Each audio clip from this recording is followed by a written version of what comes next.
કેટલા કેટલા માણસો મરતા હતા. અરે મુસ્લિમે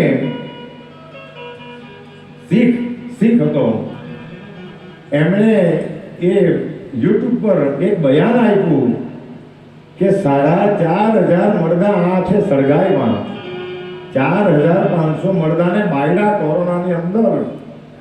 દુઃખ નહીં લાગ્યું, દુઃખ નહીં થયું.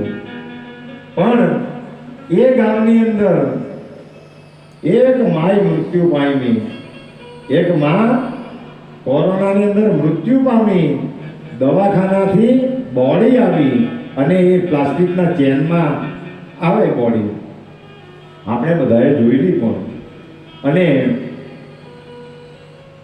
આવી એટલે 4 દીકરા હતા, કોઈ એ માઈ પાસે જાય નહીં. એટલે એ શીખ એમ વિચાર કરે કે કેવા નિર્દયી છે કે પોતાની માઈ પાસે પણ જવા માટે આ લોકો રાજી નથી. પણ એમાં એક નાનો છોકરો હતો, એમણે સાંભળી, એ ગયો. એટલે એ જ્યારે ગયો ત્યારે એને શાંતિ થઈ, એ શીખને કે ચાલ એકને તો દયા આવી. પણ એ જેવો માયની પાસે ગયો અને પ્લાસ્ટિકની બેગમાં એમની માયની બોડી હતી, ત્યાં એમણે ચેન ખોલી અને હાથમાં એ અંગૂઠી, અનમોલ અંગૂઠી હતી, એ કાઢીને પાછો વળી આવ્યો. તો ત્યારે એ શીખે કહ્યું કે મારી જિંદગીની અંદર મને આંસુ નહીં આવેલા, પણ જે દાડે આ દ્રશ્ય જોયું તે દાડે આંખમાંથી આંસુ પડી ગયું કે હું દીકરાઓ છે તમને, કે એક મા માટે પણ તમે. તો કદાચ એ કોરોના એ વીટીને કાઢવા ગયો હું ત્યારે કોરોના એને નહીં લાગી જવાનો હતો. શું એ હીરાજડિત વીટી એ મા કરતા મહત્વની હતી? પણ આ દુનિયાની અંદર કેવા કેવા માણસ, કેવી કેવી કરણીઓ છે. એટલે સાંઈ બાબાએ એક ઉપદેશ બધાને બહુ સરળ આપી દીધેલો કે આપણા બધાનું પોતાનું કલ્યાણ જાતે પોતે જ કરી લેવાનું, એમાં બીજો કોઈ કરવા આવતો નથી. આપણને ભૂખ લાગેલી હોય તો આપણે જ ખાવું પડે, બીજા ખાય તે આપણી પેટની અંદર આવી શકતું નથી. આ મૂળ વાત. અને જ્યારે આ હળાહળ કળિયુગ હળાહળ આ કોરોના ચાલતો હતો, માણસો તો આપણા ભારતની અંદર બહુ મરતા હતા. પણ અમારા જયંતિભાઈને ત્યાં અમેરિકાની અંદર અમારી રોજ વાતો થતી, એટલે ચિંતા અમેરિકામાં જયંતિભાઈને થઈ. એમણે ત્યાંથી ફોન કર્યો કે બાબાને પૂછો કે આ કોરોના સમી જાય તો એના માટે શું કરવું જોઈએ. જો સદગુરુના તો હજારો રસ્તા, એમના 1000 રસ્તા. એટલે જે બાબાના જવાબની ચોપડીમાં આપણે જવાબ દેતા છે, ત્યાં અમારા જયંતિભાઈએ પૂછવા ગયું કે કોરોના શાંત થઈ જાય એના માટે આપણે શું કર્મ કરવું જોઈએ. અને વાત પણ સાચી. જો બાબાએ શિરડીની અંદર એ કોલેરાના રોગને એ ઘઉંમાં દળીને એ લોટ પાદળે વેરીને એ કોરોનાના રોગને સમૂળ આવવાની દીધેલો. એમ જયંતિભાઈએ જ્યારે ત્યાંથી ફોન કર્યો તો બાબાએ એવો જવાબ આપ્યો કે કીડિયારું પૂરો, ખડીસાગરથી કીડિયારું પૂરો. આ બધા ભક્તો સાક્ષી છે, અમે તગારું લઈને બધા કીડીઓના દર પૂરવા લાગેલા. આગલા દિવસે એ કર્મને કરવામાં આવ્યું, બીજા દિવસે પેપરમાં ને ટીવીમાં આવી ગયું, કોરોના દિન ઓછો થઈ ગયો. તો એક સદગુરુ હું નહીં કરી શકે. એ એમના મોઢામાંથી એકવાર શબ્દ નીકળી જાય કે આ કરજે, એટલે એ બ્રહ્મ વાક્ય. જેમ એ તુલસીદાસજીએ એ મરેલા માણસની વિધવા બાઈને માણસ મૃત્યુ પામેલો, અને ત્યાં એ સંત તુલસીદાસ ગયેલા, બધા ભેગા થઈ રહેલા અને બધા પગે પડવા માટે તુલસીદાસને આવ્યા. જીનો ધણી મરી ગયેલો, જીના માટે ભેગા થયેલા. એ બાઈ આવી તુલસીદાસના દર્શન કરવા માટે, અને તુલસીદાસે કહી દીધું અખંડ સૌભાગ્યવતી હતો.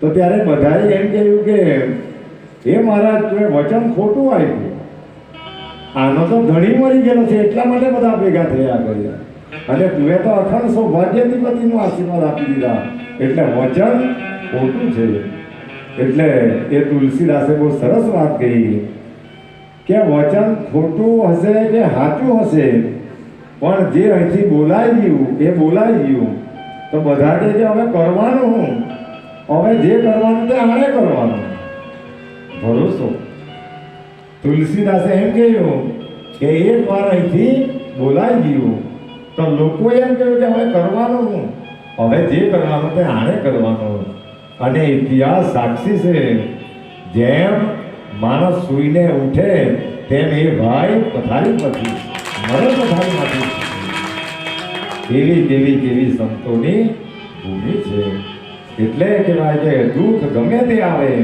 પણ સંતોના ચરણમાં જાય એટલે તેના 1000 રસ્તા એટલા માટે એ ગીતને બહુ સરસ ગાવાવાળાએ ગાયેલું કે સાઈનાથ તેરે હજારો સાઈનાથ તેરે હજારો સાઈનાથ તેરે હજારો સાઈનાથ તેરે હજારો जिसने तेरा नाम लिया जिसने तेरा नाम लिया तू हो लिया उसके साईनाथ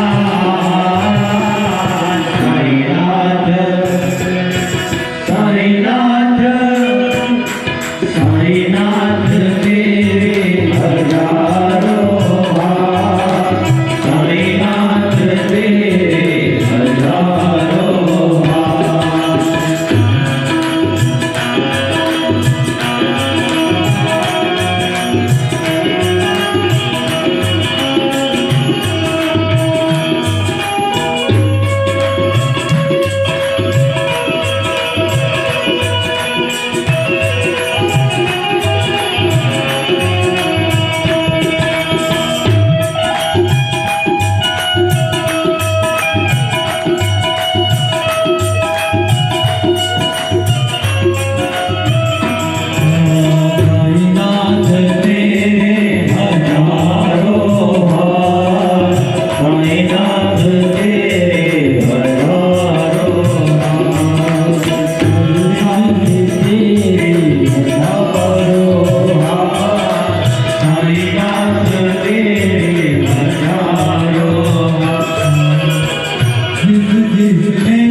કીર્તન કરી લો ગરબા જમવા માટે સૌ પોતાની જગ્યા ઉપર ઊભા થઈ સર્વિસ ત્યારે